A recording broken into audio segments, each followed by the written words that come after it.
Chagin Erev Shabbos Parshas Mishpatim. This is the Parsha of Kabbalah Torah Na'aseh V'Nishma. It's a crazy thing to say for such an important, undertaking. Yes, we said Na'aseh V'Nishma. We did, and that's why we are Zeicha to be Klal Yisrael today. Right? The world would have evaporated, ceased to exist. It was all only existing al Tanai that we said Na'aseh V'Nishma. What would happen if another nation had said Na'aseh V'Nishma? Multiple universe, interesting. You never know. First of all, I want to say thank you to everybody who's given me feedback and just letting me know that you listen to these videos. It gives me a tremendous amount of chizuk. Thank you so much. Really. There was one thing that caught my eye in this week's parsha, and when it talks about hezek, someone damages his friend, it begins discussing it Eved Ivri, but it says ayin tachas ayin, shein tachas shein, petz tachas potza, a burn for a burn, an eye for an eye, a leg for a leg. It sounds gory and intense, and historically people have used this in a fury to take vengeance. Yeah, the Bible says an eye for an eye, but obviously we know we're not insane, and it doesn't literally mean an eye for an eye. It means that he pays the value of an eye. Chazal told us how to figure out exactly what an eye is worth, whether it be on a slave market, someone with an eye, without an eye. There's nezek shein ripa sheves boishes, tzar ripa sheves boishes. Elamai, it's not literally, you don't have to sponsor him your leg if you damaged his leg, right?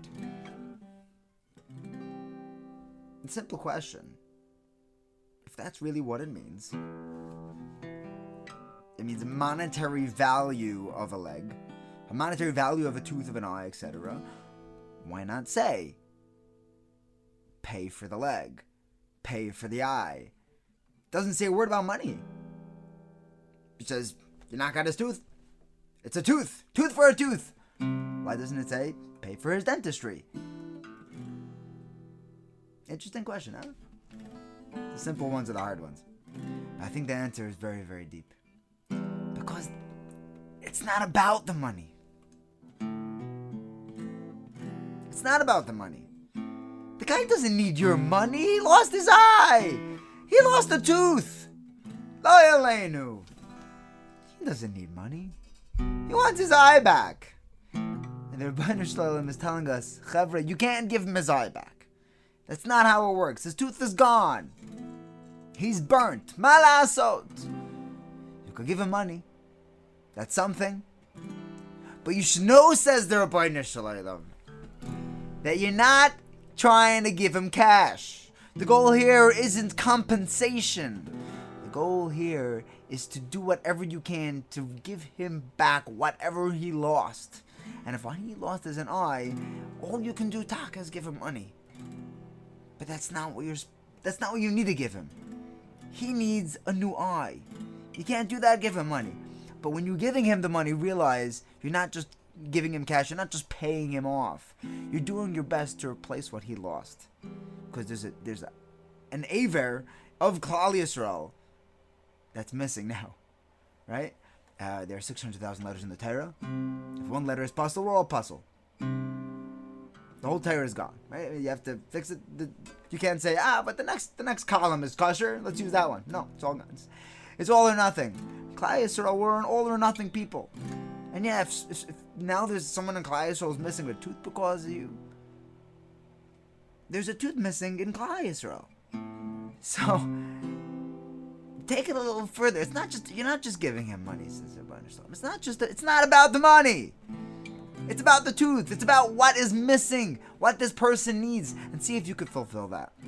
The people who keep their eye on Klal Yisrael, the people who keep their eye on what's missing, what needs to be fulfilled, the Rebbeinu Shalom makes sure that they have everything that they need.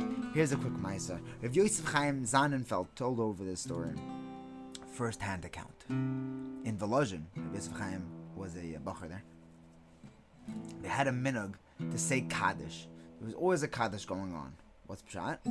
There was a gvir in the town, someone who donated to the yeshiva, kept it running, and he asked that they always have a Kaddish for the people in their city, people in Klal Yisrael, who were nifter and no one said Kaddish for them.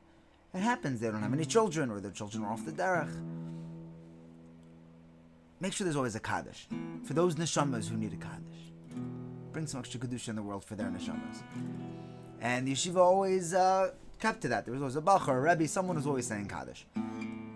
This Gevir was nifter. And his wife now had the responsibility of running the business, but she didn't know the trade like her husband did. And the money disappeared. The business collapsed. And now she was left penniless. She couldn't support the yeshiva anymore, like her husband did. And she also had 2 daughters to marry off. So in the family, they weren't really worried about money. You know, the Rebbeinu Shalom takes care of his children. And the Rebbeinu Shalom is mezavik zivugim. But she was worried about the Kaddish. What about all those neshamas who need their Kaddish? Maybe if I'm not supporting the yeshiva, they'll stop saying that Kaddish for us. So she went into the yeshiva's Volozhin one day, and she sat down with Anhala and said, Rabbi Isai, I'm sorry, my family no longer has the funds to support a yeshiva. We're struggling supporting ourselves, just putting bread on the table. But I beg of you, please continue with this Kaddish program. And Be'ezer Hashem, the Rebbeinu Shalom will give us back our parnasa, and then we'll continue supporting the yeshiva. But don't end the program just because of the funding. And the yeshiva said, of course. And they made sure that the Kaddish would continue. This woman walked out of the meeting, B'simcha Rabba. She had everything she needed. She walked down the street, and with a big smile on her face. And this old man approached her with a big, beautiful white beard, glowing face, and asked her what was going on. She had this like unusual joy about her, and she said, "I just got the Kaddish to be, continuing in Yeshiva's Volozhin. Baruch Hashem, the neshamas are going to have their Kaddish." And the guy said, "That's incredible. Tell me a little bit about yourself. What's your story?" It was a little weird, but she said, Baruch Hashem, my husband was able to support the yeshiva, and he started with this Kaddish thing. Now we don't have that parnasa anymore. He passed away. I have daughters to marry off, and truth is, it's hard to marry off girls because in order to be able to get a bacher to marry, they have to have some sort of a dowry, and we don't have that. So that that's something that we need to pull together somehow. And this man looks at her and says, "You know what? I'm a wealthy person. My heart's going out to you. What would it cost to marry off 2 girls? Like, what's a number that you can put out there that would make it easy to marry off her daughters?" And the woman's like, "I don't know. It's a tremendous amount of money." And she pops out a number, and he says, "You know what? I'm gonna write you out a check." He pulls out a checkbook, and he writes out the entire amount to marry off 2 girls,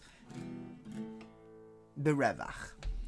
And he says, "You know what? You're not a wealthy woman anymore. It might look funny when you go into the bank tomorrow to cash it. I want 2 Edim to come and testify that I gave you this check, that it's valid, and this way they won't give you any trouble." And they went into yeshiva and they called out 2 Bachrim, and they testified that he was giving her this check and it was valid. And the next morning she went into the bank to cash her check. It's a huge sum, and when she handed it to the teller, the woman was like, "Well, that's a big number. Hang on a second." She brings it to the back to the manager, and the bank manager says, "Where's this from?" The teller said, "There's a woman just walked in with it. It's just a lot." Manager cuts her off and says, "Bring her in, please." And this woman thought she was in trouble because they were like interrogating her, falsified checks. And she comes into the bank manager and says, "I'm telling you, this is a valid check. I got it from a gentleman yesterday. I'm an honest woman." And the guy says, no problem. "If I showed you a picture of the guy who gave you the check, would you be able to verify that it was him?" And she said, "It's worth a shot." And the guy turns around, and the mantle behind him pulls down a picture of his father and shows it to this woman and said, "Is this the guy who gave you the check?" The woman looks at the the picture, the man with the big white beard, and she says, yeah, yeah, I just saw him yesterday. This is where the check is from. The bank manager starts shaking when he realizes his father is no longer alive. What do you do with piece of information like that?